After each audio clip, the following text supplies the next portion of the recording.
আসসালামু আলাইকুম। আমরা ইলেকট্রিক্যাল ইঞ্জিনিয়ারিংয়ে পড়েছি যে 3 পিন প্লাগের 8 পিনটা সবসময় লম্বা এবং মোটা হয় কেন।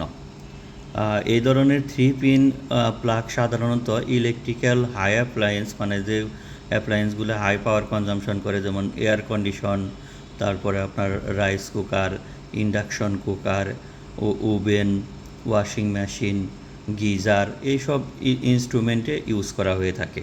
তো সেই ক্ষেত্রে তো এই আর্থ পিনটা সবসময় তো বডির সাথে আর্থ করা থাকে, এবং লাইন যে টানা হয় সেইখানে যে গ্রাউন্ডিংয়ের সাথে আর্থ পিন সকেট কানেক্ট করা থাকে। এখন মোটা হওয়ার যে কারণ, এটা প্রথমে যদি আমরা বলি, দেখুন যে এইখানে এই যে আর্থ পিন সকেট, এইখানে যে সকেটটা আছে, সকেটের আর্থ পিনটা কিন্তু মোটা, ঠিক আছে।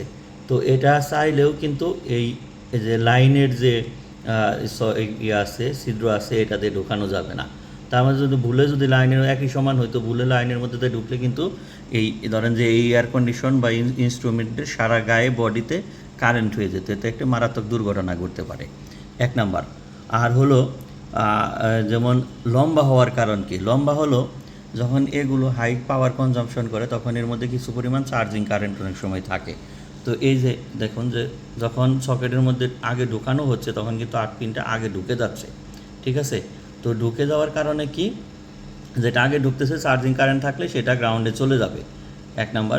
আর দুই নাম্বারে হলো আবার যখন এটা বের করে নিয়ে আসবেন তখনও পরে বের হচ্ছে, ঠিক আছে।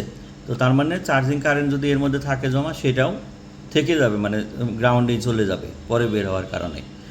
তো এটা হলো লম্বা হওয়ার কারণ। আর মোটা হওয়ার আর একটা কারণ হলো যে এটা আপনার রেজিস্ট্যান্স কম, যত মোটা হবে, কারণ মোটা তারের রেজিস্ট্যান্স কম আমরা জানি, তার মানে এটা যে মোটা হবে তার মানে এর রেজিস্ট্যান্সও কম, এর মধ্যে দিয়ে সহজেই কারেন্ট কি মাটিতে বা গ্রাউন্ডে চলে যাবে চার্জিং কারেন্ট যদি থাকে।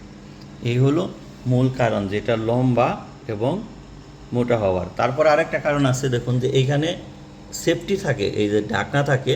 তো আর্থ পিন কিন্তু লম্বা হওয়ার কারণে আগে ঢোকার কারণে এই যে এটার প্রেশার খেয়ে ঢাকনাটা সরে যায়, পরে যে ফেজ এবং নিউট্রালের লাইন আছে এই দুটা কিন্তু ঢুকে যায় অনায়াসে।